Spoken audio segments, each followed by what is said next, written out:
Innal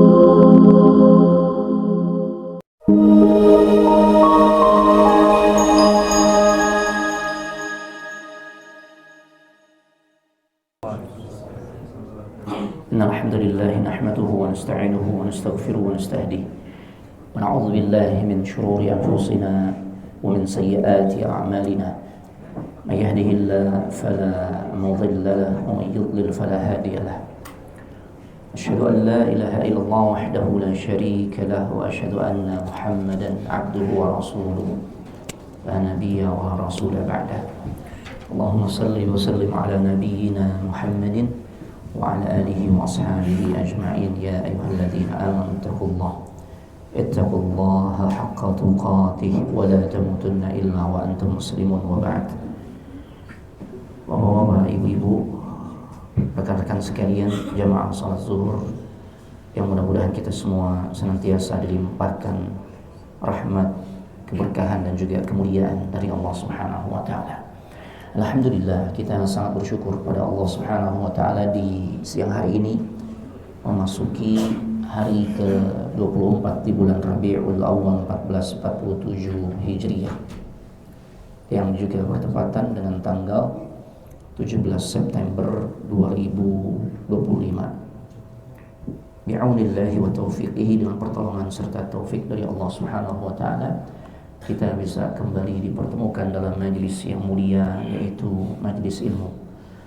Masih kita melanjutkan pembahasan yang terkait dengan sirah an-nabawiyah, perjalanan hidup manusia terbaik yang menjadi suri tauladan kita, yang syahadat kita bersaksi bahwasanya beliau adalah hamba Allah dan utusannya, yang syariatnya wajib kita ikuti, dan kita sangat berharap dengan izin Allah di hari kiamat kelak kita bisa mendapatkan fasilitas syafaat dari beliau sallallahu alaihi wasallam. Nah, kita akan membahas satu tema yang berkaitan dengan suatu peristiwa besar, yaitu Ghazwatu Badr, perang Badar. Badr ini bukan hanya sebatas nama sebuah pertempuran, ya, tapi dia menceritakan momen penentuan antara bainal haqqi wal batil, antara yang hak dan yang batil, antara orang-orang yang hanya mengandalkan kemampuan diri dan orang-orang yang benar-benar memaksimalkan ikhtiar serta bergantung sepenuhnya kepada Allah Subhanahu wa taala dengan potensi yang ada, bertawakal dengan cara yang benar. Ada yang bilang Badar ini adalah nama sumur, ya, yang digali oleh seorang yang namanya Badar dari kabilah Ghifar. Akan tetapi yang terpenting adalah yang perang Badar ini memang meninggalkan banyak pelajaran untuk kita.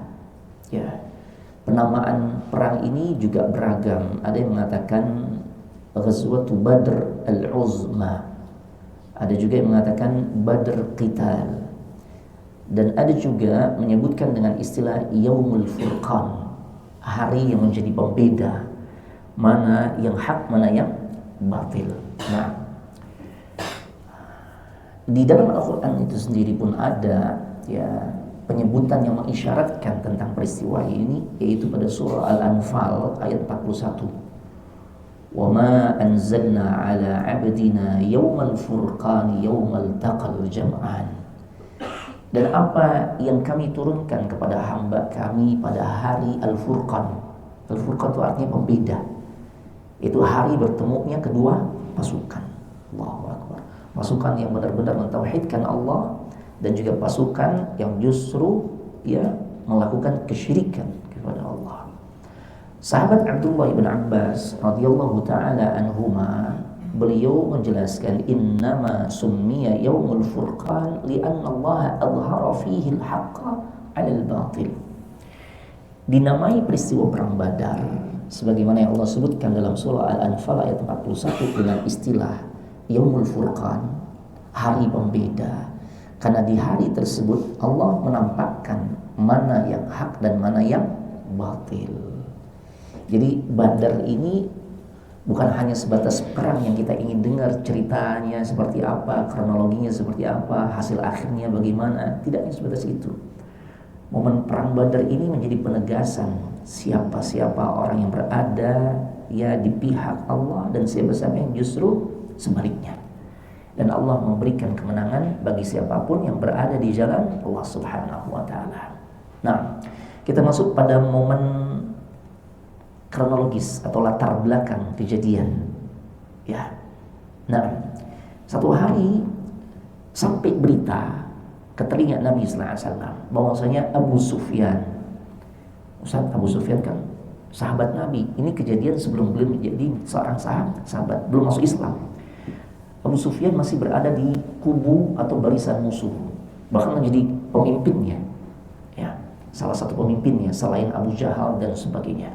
Abu Sufyan dia berangkat dari Mekah menuju Syam, dan kemudian nanti balik lagi dari Syam menuju Mekah, otomatis akan lewat jalur Madinah. Ya. Jadi kalau Anda mau buat ilustrasi ini, di Mekah, Syam itu di ujung, di utara, Madinah di sini. Ya. Jadi otomatis kalau orang Mekah mau ke Syam lewat Madinah, atau sebaliknya yang dari Syam menuju Mekah mesti lewat Madinah. Dan kita tahu Nabi sudah hijrah di Madinah, sudah memiliki atau menyusun kekuatan. Ya, taib. Dan pada saat itu Abu Sufyan berangkat dari Mekah ke Syam dan kemudian balik dari Syam ke Mekah itu membawa banyak perbekalan. Allahu Akbar. Ada pakar sejarah yang mengatakan 1000 ekor unta yang dibawa. Ya. Onta itu kalau diibaratkan sekarang ini kayak mobil kontainer, cuman. Iya. Karena ternyata menurut ahli perontaan, onta itu mampu untuk memikul beban seberat 500 kg, setengah ton, cuman. Itu kalau kita baca tafsir ayat yang sering kita dengar sepekan sekali minimal. Ya, afala yanzuruna ilal ibili kaifa khuliqat. Tiap Jumat kan kita dengar ayat itu. Kan imam rakaat kedua baca Al-Ghasyiyah kan, ada tuh. Tidakkah mereka memperhatikan onta bagaimana dia diciptakan? Di antara kelebihannya bagaimana kendaraan ini, ya hewan ini yang dijadikan sebagai kendaraan, ini multifungsi. Daya angkutnya luar biasa. Ya nggak usah khawatir ya kita kalau kemana-mana naik onta gitu ya, itu nggak ada rasa takut untuk over baggage ya. 500 kilo cuma ya. Kita naik naik Airbus atau naik Boeing kan dipusingkan. Waduh, 1 kilo aja udah berapa nih over baggage-nya ya, Masya Allah. Nah, dan nilai barang dagangan yang dibawa oleh Abu Sufyan beserta kafilahnya, rombongannya itu ditaksir sekitar 50.000 dinar, 50.000 dinar. Jemaah, 1 dinar itu 4,25 gram emas murni. Berarti kalau 50.000 dinar tinggal kalikan saja, ya biar cepat Anda udah hitungin jemaah. Itu ya 212,5 kilogram. Allahu Akbar. Atau kalau dibuat gram 212.500 gram emas itu yang dibawa cuma 2 kuintal lebih cuma. Emas berapa sekarang harganya? Ibu kayaknya lebih valid ya urusan emas ya. Biasanya kalau ibu-ibu ditanya harga emas balik nanya, Ustaz mau harga cikini apa aneka tambang, begitu katanya. Katakanlah 2 juta, ya Allah kalikan Mbak tadi ya, itu di angka 425 M. Allahu Akbar. Ya, hampir setengah T nih. Ya Allah. Nah, info ini ternyata membuat suasana menjadi panas, Pak. Ya. Karena ini situasinya kan perang, Pak. Kaum muslimin kan diusir dari negerinya sendiri. Makanya akhirnya mengungsi kemana? Madinah. Padahal itu kampung halamannya, Pak. Jadi suasana sebenarnya masih dalam kondisi perang. Ya. Nah, Nabi pun mengutus kaum muslimin untuk bergerak untuk menghadang kafilah dagangnya Abu Sufyan, karena dia pasti lewat Madinah. Ya. Dan ternyata lolos. Pada saat ia berangkat menuju Syam, lolos. Karena memang Abu Sufyan membawa orang-orang yang hebat dalam urusan mencari rute jalan yang tidak mudah dibaca, mencari jejak. Keren Pak. Ya, Masya Allah. Padahal belum ada GPS, belum ada Waze, belum ada macam-macam deh ya. Subhanallah. Keren orang-orang dulu Pak. Back to nature, kembali ke alam, dan mereka punya insting yang kuat. Nah akhirnya Rasulullah SAW mengutus sekitar 313, ada yang mengatakan 315, ada yang mengatakan 319, ya kisaran segitulah, ya 300 lebih sedikit, untuk bergerak ya keluar dari Madinah dan menghadang kafilah dagangnya Abu Sufyan. Ya, para sahabat langsung berangkat karena mereka tipikal orang-orang yang gercep Pak. Kalau udah ada seruan kebaikan, tidak ada istilah nunda. Ya, kalau orang sekarang enggak, dulu mikir dulu gitu ya. Walaupun perintahnya jelas dari Al-Quran, dari hadis, ntar dulu deh, ini nguntungin aneh ya nih ya, gitu kan. Kalau sahabat enggak, kalau Allah dan Rasulnya udah menyampaikan syariatnya, kalau itu perintah maka segera gercep mereka melaksanakan. Kalau berupa larangan segera mereka jauhi itu Pak. Makanya kan Allah sampai bahasakan dalam Al-Quran respon mereka kalau datang syariat. Wa qalu sami'na wa ata'na. Kami dengar, kami taat. Bukan wa qalu sami'na wa fakkarna. Kami dengar cuma tak pikir-pikir dulu, gitu enggak. Ya Masya Allah, berangkat. Ya walaupun ada sebagian yang keimanannya belum kokoh, dia masih ragu, masih mikir, apa benar nih Nabi ngumpulin kita nih, nanti ujung-ujung bisa perang nih. Nah itu ya. Nah, dan pasukan itu jumlahnya nggak banyak. Ya. Nah, kata Nabi sallallahu alaihi wasallam, "Man hadarahuna falyakhruj ma'ana." Kama qala. Siapa yang hadir saat ini ikut bersama kami. Nggak usah hubungin yang lagi misalnya lagi di luar Madinah, jangan, nggak usah dihubungin. Yang sekarang ada di Madinah lagi stay, ya bahkan nggak jauh-jauh dari posisiku, yuk kita segera berangkat. Itu jemaah. Jadi beliau juga membatasi yang ikut itu yang hadir saat itu saja jemaah. Ya, jadi nggak perlu mengundang pihak-pihak lain. Itu jemaah. Ya Allah. Taib. Abu Sufyan panik karena ternyata Abu Sufyan pun tahu tentang apa yang direncanakan oleh Nabi sallallahu alaihi wasallam. Pertanyaan basicnya, kenapa Rasul ingin menghadang pasukan, kafilah dagangnya Abu Sufyan? Tidak lain karena untuk mengambil hak kaum muslimin yang memang dirampas secara paksa tatkala mereka akan hijrah ke Madinah. Itu Pak. Bukan cuma harta yang dirampas Pak, keluarga dirampas. Bagaimana kisah Abu Salamah dan Ummu Salamah? Kita udah lewati itu. Ya kan? Ya Allah, berat Pak. Makanya hijrah itu berat. Hijrah itu bukan hanya sebatas ikut-ikutan lifestyle gitu ya. Oh, lagi banyak yang hijrah, artis saja hijrah. Kalangan-kalangan pejabat ada yang hijrah, yuk kita hijrah. Nah, bukan sebatas itu, bukan sebatas ikut-ikutan. Ini ibadah besar yang membutuhkan pengorbanan. Ya, yang menuntut pengorbanan. Itu Pak. Baik, jadi jangan salah konsep. Ya. Kita nih banyak pergeseran-pergeseran yang terjadi dari beragam macam ibadah-ibadah yang nilainya sebenarnya sangat luar biasa karena memang pengorbanannya juga berat. Tapi di sekarang nih, kondisi sekarang udah mulai bergeser. Ya, udah kayak apa ya? Ya itu dia, ajang rame-ramean gitu lah. Hijrah itu. Bahkan sampai dibuat festivalnya, ada festival hijrah gitu ya. Nah, ya Allah, nanti bisa foto bareng sama artis itu. Hijrah nggak begitu Pak. Ini kita lihat hijrahnya luar biasa. Baik. Jadi saat hijrah, semua harta benda yang dimiliki oleh kaum muslimin dirampas. Maka tatkala Rasul mendengar Abu Sufyan bawa kafilah dagang yang nilainya fantastis, Rasul perintahkan kita saatnya mengambil hak yang dulu mereka telah ambil. Itu. Kama Abu Sufyan panik tuh. Akhirnya dia sewa seorang yang namanya Damdam ibn Umar al-Ghifari. Ya. Tugas Domdom apa? Ya, dia ditugaskan oleh Abu Sufyan segera balik ke Mekah. Kasih tahu pembesar-pembesar Mekah. Karena dari harta yang dibawa oleh Abu Sufyan beserta rombongannya, itu kan milik mereka juga. Itu harta gabungan tuh, barang dagangan gabungan gitu lah. Ya, baik. Nah, kasih tahu nih, ini menyangkut urusan kalian juga, biar kalian peduli.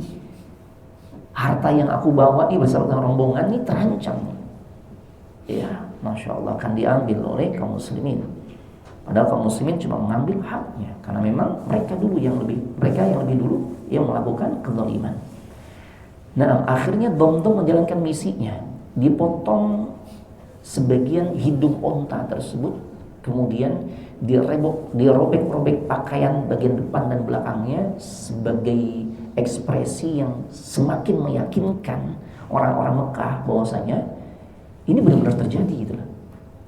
Ya, kalau bahasa kita ada dramanya juga gitu ya. Nah, biar orang-orang yakin gitu loh. Ini ada hal-hal yang harus segera direspon. Ya, ada sesuatu yang memang harus segera direspon. Nah, ketika sampai Mekah, ya akhirnya benar orang-orang Mekah pun ya kemudian merasa terpanggil untuk mengambil tindakan, mengambil sikap untuk menyelamatkan harta mereka juga. Ya, ini jemaah. Jadi ini boleh jadi ini strategi apa ya, intelijen klasik sebenarnya, buat kegelisahan supaya nanti pasukan datang berkecamuk dengan suasana hati yang berkecamuk. Itu semua. Ya. Kemudian Nabi berangkat di hari Sabtu tahun kedua Hijriah. Wa fi riwayat dijelaskan fi syahri Ramadan. Kejadiannya di bulan Ramadan, jemaah. Ini perang Badar di bulan Ramadan, jemaah. Makanya para ulama katakan Ramadan itu bulan produktif, bukan bulan untuk berleha-leha, bukan bulan untuk kita banyakin tidur. Badar, ya, yang disebut Yaumul Furqan, hari pembeda antara yang hak dan yang batil, terjadi di Ramadan. Fi riwayah, dan di satu riwayat juga jelaskan sebagian kaum muslimin yang ikut perang Badar kana yasumun, mereka juga sedang berpuasa. Tapi sifat puasanya pilihan. Yang kuat puasa lanjutin, yang nggak kuat nggak usah puasa. Terlebih kondisinya Madinah Badr itu jarak safar 150 kilo. Makanya ini tambahan hukum fikih buat bapak-bapak, ibu-ibu yang dinas luar atau yang keluar kota, ya, yang kondisi dalam keadaan safar di Ramadan, maka pilihan. Mau berbuka silakan, mau lanjutin puasa juga silakan. Faman kana maridan aw ala safarin fa'iddatun min ayyamin ukhar. Allah yang katakan, Allah yang berikan keringanan tersebut. Siapa yang dalam keadaan sakit atau dalam keadaan safar, ya, maka dia boleh batalkan puasa. Yang penting dia ganti di hari yang lain. Nggak boleh kita cela, Ramadan nggak tahu diri, batalin puasa. Yang nggak tahu diri kalau lagi nggak safar, kalau lagi nggak sakit. Kalau safar, nggak boleh kita sampaikan kalimat seperti itu. Ana pernah praktekkan tuh bawa jamaah di Ramadan. Ya, Ana itu memang nggak kuat ya, artinya berpengaruh terhadap safar Ana kalau tuh nggak banyak memil, Pak. Orang-orang, setiap orang beda-beda, Pak. Ya, karakter beda. Akhirnya Ana punya tanggung jawab, jamaah yang banyak yang harus Ana pandu dan sebagainya, Ana butuhkan fisik yang kuat, Ana batalin. Ya, walaupun mungkin orang-orang nggak paham, liatin aja di bandara asyik aja, dan nggak masalah, Pak. Tidak masalah, kita mengedukasi hal-hal kayak gini. Kalau ada orang datang bertanya, ya karena memang Allah mengizinkan Ana melakukan hal ini, simple, bawakan dalilnya. Di perang Badar kayak gitu, Pak. Ya, berangkat tuh. Nah, di antara sosok yang gak ikut perang Badar dan kemudian memberikan kesaksian itu adalah Abu Lubabah Al-Ansari. Ya, beliau mengatakan jumlah pasukannya ada 313. Ya, karena memang sebenarnya persiapannya minim. Ini bukan untuk perang, Pak. Tujuannya simple, Nabi kumpulkan sekitar 300-an orang ini untuk ya menghadang kafilah dagang dan mengambil harta mereka, karena memang itu sesungguhnya adalah harta kaum muslimin yang mereka rampas secara paksa. Itu, Pak. Makanya persiapannya kudanya cuma 2 ekor. Pada jarak tempuhnya 150 kilo nih, Pak. Ya. Nah, persenjataan juga sederhana. Nah, Bahkan Nabi gantian tuh, naik tunggangannya gantian oleh 3 orang. Ada Ali, ada Masrad Al-Ghanawi, ya, dan juga ada Abu Lubabah. Nah, jadi mungkin beberapa kilo berlalu gantian yang naik, Nabi turun, sahabat yang lain yang naik, begitu. Akhirnya karena Ali satu rombongan dengan Nabi dan Masrad, Ali sama Masrad rembukan, udah kita jalan aja, yang naik tunggangan biarkan Nabi, kita jalan kaki. Begitu waktu yang sudah disepakati untuk bergantian, ternyata mereka nggak mau. Kata Nabi, enggak, ya, sesungguhnya aku juga membutuhkan pahala sebagaimana kalian. Kalian tidak lebih kuat dibandingkan diriku, dan aku juga membutuhkan pahala. Artinya tentu yang jalan kaki, yang dengan effort jauh lebih berat, itu pahalanya lebih besar dibandingkan yang naik tunggangan, kan itu. Nah, tetap gantian. Ini menunjukkan ketawaduan Nabi sallallahu alaihi wasallam. Pak, gimana Pak kalau kira-kira kita di posisi Nabi, ya, murid-murid tuh udah ustadz aja deh, udah bapak aja deh yang naik, saya sih jalan kaki itu ya. Kita katakan ke murid kita gimana? Anda ini memang murid yang luar biasa, ya makasih. Gitu kalau kita gitu, simple gitu kan. Anda begitu. Ente memang murid yang spesial, masya Allah. Ya sudah, gitu ya. Nabi nggak gitu kan, masya Allah. Taib. Pasukan Quraisy merespon jumlah dan kesiapan mereka gimana? Ya kita lihat ya. Jadi setelah bom sampai Mekah, musyrikin Quraisy pun bersiap. Ya, mereka kerahkan kurang lebih sekitar 1000 pasukan dengan jumlah penunggang kudanya sebanyak 100. Ya, yang nunggangin onta 700. Wah, ini benar-benar gak imbang. Tadi di kalangan kaum muslimin berapa kudanya? 2. Ya, ontanya 70 kalangan kaum muslimin. Adapun di kalangan orang-orang kafir 700, 10 kali lipat. Allahu Akbar. Baik, yang enggak ikut di antara gembong-gembong Quraisy itu adalah Abu Lahab. Ya. Akhirnya digantikan oleh Al-As bin Hashim. Nah, di perjalanan ada beberapa pertemuan yang ini juga menambah bumbu cerita terkait peristiwa perang Badar. Di antaranya Hudzaifah dan ayahnya ketemu Nabi. Ya, Hudzaifah awalnya dia katakan dia nggak punya halangan untuk ikut berperang, cuma sempat dibujuk oleh orang-orang kafir agar tidak ikut. Ya, Nabi minta dia membatalkan sumpah masa lalunya dan kemudian meminta perlindungan kepada Allah, ya, menguatkan keyakinan ikut bersama rombongan kaum muslimin. Nah, kemudian ada musyawarah singkat di antara para sahabat, Pak. Ya, ketika kabar musuh mulai bergerak, jumlahnya 1000, maka Nabi pun langsung ya gercep untuk melakukan langkah-langkah strategis, diawali dengan jalan musyawarah. Ini, Pak. Jadi musyawarah itu tuh memang bagian dari ajaran agama kita, Pak. Walaupun secara universal juga memang itu dilakukan. Dalam dunia kerja kan meeting gitu kan. Nah, makanya pola ini juga harus kita terapkan dalam kehidupan rumah tangga yang anak udah kelas 6 nih. Ya. Nanti dia lanjut sekolah di mana nih? Musyawarah dulu. Udah kamu ikut abang aja.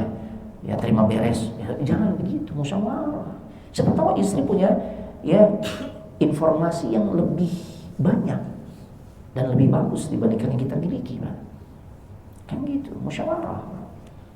Ya, Masya Allah. Abu Bakar, Umar, Miqdad dan juga yang lainnya setuju. Lanjutkan ya Rasul. Sekalipun kita dengar kabar nih, ya ternyata ada kemungkinan bukan 40 orang yang dipimpin oleh Abu Sufyan yang kita akan temui.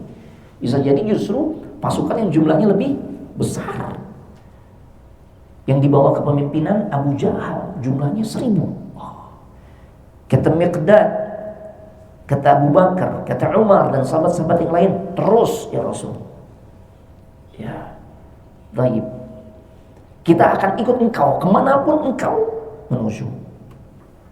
Ucapan yang membuat Nabi bahagia. Ya, cuma Nabi masih belum terlalu bahagia. Kenapa Pak? Karena yang menjawab, lanjutkan ya Rasul, ini semua adalah orang-orang Mekah, orang-orang muhajirin. Sedangkan kondisinya saat itu kaum muslimin bukan hanya muhajirin, ada juga kaum yang lain, Ansar. Kaum yang menerima Nabi dan kaum muslimin itu di Madinah, tuan rumah. Otomatis dengan adanya kejadian kayak gini, ini potensi akan terjadi perang besar nih. Yang namanya perang itu mempertaruhkan nyawa. Ya. Rasul belum tahu bagaimana respon orang-orang Ansar. Karena memang faktanya hal kayak begini ini nggak ada kaitannya dengan orang Ansar. Sebenarnya nggak ada kaitannya. Ini terkait dengan kondisi yang pernah terjadi di masa lalu. Bagaimana Nabi mengajak sahabat untuk mengambil haknya orang-orang Mekah yang saat berangkat ke Madinah, hijrah ke Madinah, mereka diambil hartanya secara paksa. Itu berarti kan nggak ada urusannya dengan Ansar kan? Tidak ada. Kalau mereka ikut terlibat, mereka pastinya juga harus siap mempertaruhkan nyawa. Akhirnya muncul sosok sahabat Sa'ad ibn Ubadah. Allahu Akbar.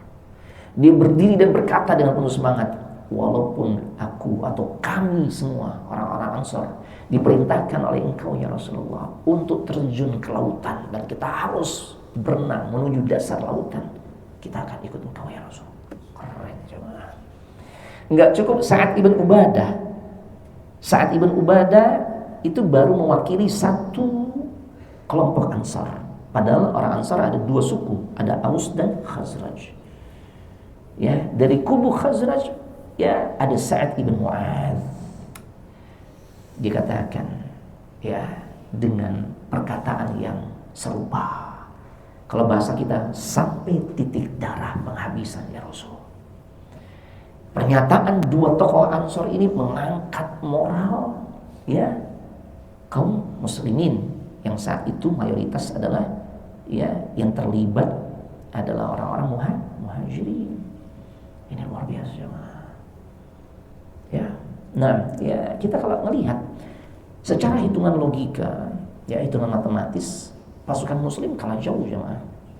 Ya, persiapan juga minim, persenjataan juga kalah lengkap. Nah, tapi ternyata memang di sini Allah membuktikan kekuatan utama itu bukan terletak pada jumlah harta atau benda. Ya. Kekuatan yang sungguhnya itu bukan hanya sebatas pada kekuatan yang sifatnya fisik, melainkan ada kekuatan yang juga luar biasa, dan ini menjadi penentu Allah pada akhirnya berikan kemenangan. Apa itu? Ketaatan, kesediaan untuk berkorban yang tulus karena Allah. Itu jemaah. Disinilah yang kemudian menghadirkan Nasrullah, pertolongan dari Allah. Ya. Jadi peristiwa perang Badar ini bukti konkret jemaah. Saat hati ikhlas dan ridha menjalani perintah Allah, maka semua perhitungan atau kalkulasi dunia bisa berbalik jemaah. Ini harus kita yakini jemaah. Ya. Masya Allah. Jamaah yang semoga dimuliakan oleh Allah Subhanahu wa taala, ya. Waktu sudah semakin mendekati posisi Badar. Nabi dan Abu Bakar berhenti dan ternyata ketemu dengan seorang lelaki tua. Ya. Laki-laki tua ini memang orang yang suka membara. Dia tahu tentang situasi kondisi yang terjadi. Nabi tanya tentang bagaimana yang kau ketahui terkait kondisi orang-orang di Mekah, orang-orang Quraisy. Ya, dan juga bagaimana yang kau ketahui tentang Muhammad dan para sahabatnya. Ya, nah seperti itu. Akhirnya orang tua ini, ya, dia ogah jawab. Sambil ya dia berkata, kalian siapa? Maka Nabi menjawab, ya, kalau engkau mengabarkan tentang apa yang saya tanyakan, kami akan bilang siapa diri kami. Kata Nabi sallallahu alaihi wasallam. Akhirnya orang tua ini setuju. Ya. Lalu kemudian dia bilang, kalau kabar yang sampai kepadaku benar, posisi kalian ada di situ. Ya. Kalau kabar Quraisy benar, posisi mereka tuh ada di situ. Artinya dia kasih tahu nih, ini ada pergerakan dua kubu yang berbeda. Kubunya Muhammad dan kubunya Quraisy. Dan sekarang keduanya sudah mulai bergerak. Nah, khususnya yang dia ketahui, yang diketahui oleh orang tua ini adalah kubu dari Mekah. Nah, maka kemudian orang itu menagih janjinya. Saya udah kasih tahu sekarang tentang info yang saya ketahui yang terjadi ya di sekitar wilayah ini. Ya. Maka orang itu menagih janji kepada Nabi. Dari mana sebenarnya kalian berasal?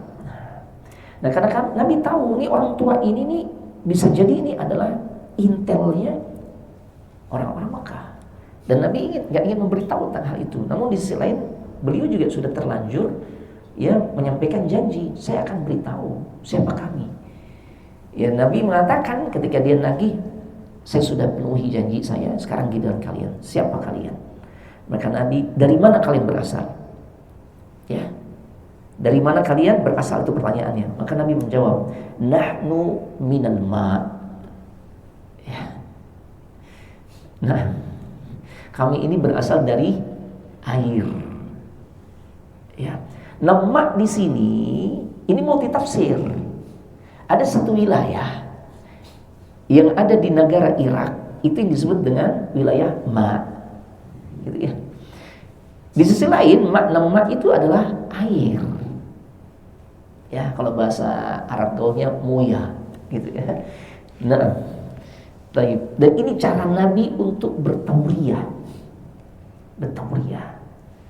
Mengungkapkan sesuatu yang sebenarnya nggak bohong gitu loh. Dia mengungkapkan dengan bahasa atau ungkapan yang multitafsir untuk menyembunyikan identitas yang sebenarnya. Rasul nggak ingin orang tua ini tahu, karena dikhawatirkan ntar dibocorin juga nih pergerakan orang Madinah ya, yang dipimpin oleh beliau ke pasukan musuh. Yang namanya perang kan bagaimana semaksimal mungkin menyimpan rahasia, kan gitu. Ya, nah ini jemaah, itu disebutnya dengan tauriyah. Ya, menyampaikan sebuah kalimat, sebuah ungkapan yang sebenarnya maknanya itu bersayap. Ya. Dari mana kalian? Nahnu minal ma', kami dari air. Dia berpikir, oh iya, ada di Baghdad namanya juga wilayah ma'. Tapi yang Nabi maksud itu bukan itu. Air di sini adalah kita semua manusia yang berasal dari air mani itu loh.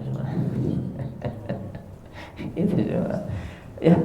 Nah, Bapak Ibu jemaah sekalian semoga dimuliakan oleh Allah Subhanahu wa taala. Sore harinya Nabi kirim sahabat Ali bin Abi Thalib, Zubair bin Al-Awwam, Sa'ad bin Abi Waqqas untuk menjalankan satu misi. Ya, untuk mengecek bagaimana kondisi mata air Badar.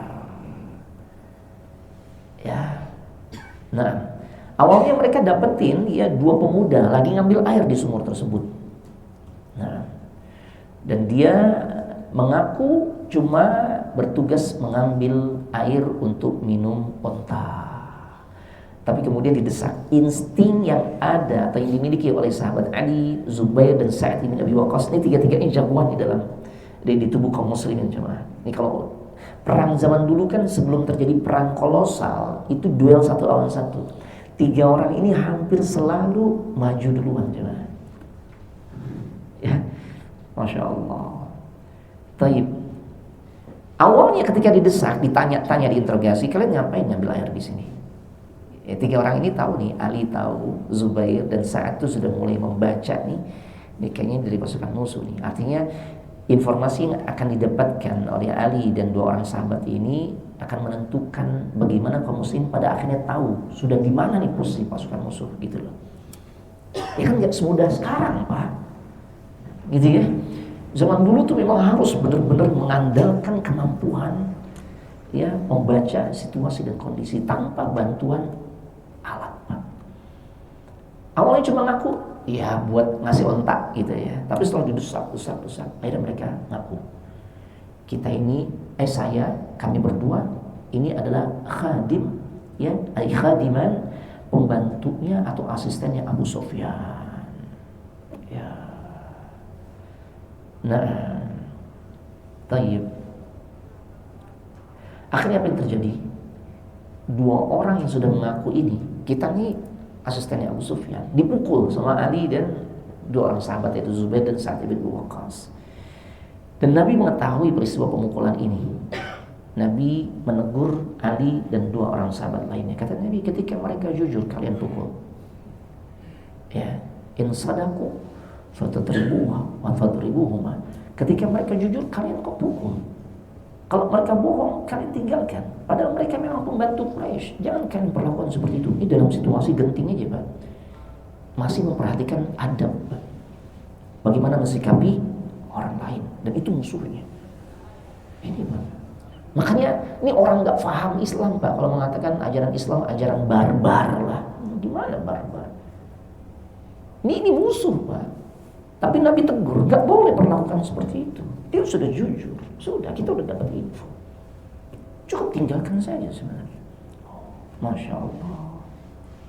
Ya, yang penting kan kita udah verifikasi. Oh benar nih, ini tanda nih.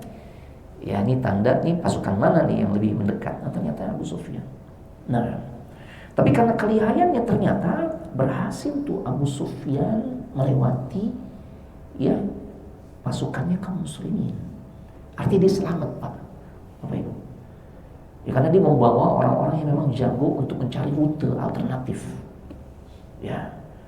Akhirnya selamat tuh. Allahu Akbar. Nah, dan justru yang semakin mendekat yang bergerak itu pasukannya Abu Jahal yang jumlahnya 1000. Ya Allah. Ya. Nah, kemudian di saat Abu Sufyan sudah semakin meninggalkan kota Madinah, rute Madinah sudah semakin dilewati dan mulai mendekat ke arah Mekah. Ya, akhirnya apa yang terjadi? Ya, Abu Sufyan mengabarkan kepada orang-orang musyrikin Quraisy, amwalukum wa ahlukum fi aman. Harta yang kalian miliki dan juga keluarga kalian aman. Fa'udu ila makanikum, ila makanikum. Ya kata Abu Sufyan, udah kalian balik lagi, pulang. Balik ke Mekah, jangan lanjutkan perjalanan untuk melawan kaum muslimin. Udah aman. Cuma masalahnya jemaah, Abu Jahal ini udah terlanjur membentuk pasukan dan emosinya sudah terbakar, harga dirinya sudah merasa terusik. Gak bisa begitu. Kita harus buktikan kekuatan kita kepada orang-orang Mekah. Apalagi Abu Jahal juga tahu jumlahnya gak banyak. Makin pongah dia, enggak, kita harus terus tetap berjalan. Silakan, gak apa-apa, kalian lanjut ke Mekah menyelamatkan harta-harta kita, tidak masalah, kita tetap lanjut. Dan itulah skenario Allah ya, yang dimana seakan-akan mereka mengantarkan nyawanya ya, karena termasuk Abu Jahal kan tewas dia. Ya, nah sebagian ragu, oh iya udah aman, mereka udah main logika nih, oh iya sudah, loh kita kan bentuk pasukan karena untuk melindungi kekuatan ya, pasukannya Abu Sufyan. Saat mereka sudah merasa aman, ya sudah. Akhirnya ya keluarlah pasukan yang berasal dari Bani Zuhrah dan Bani Adi yang bergabung dalam pasukannya Abu Jahal.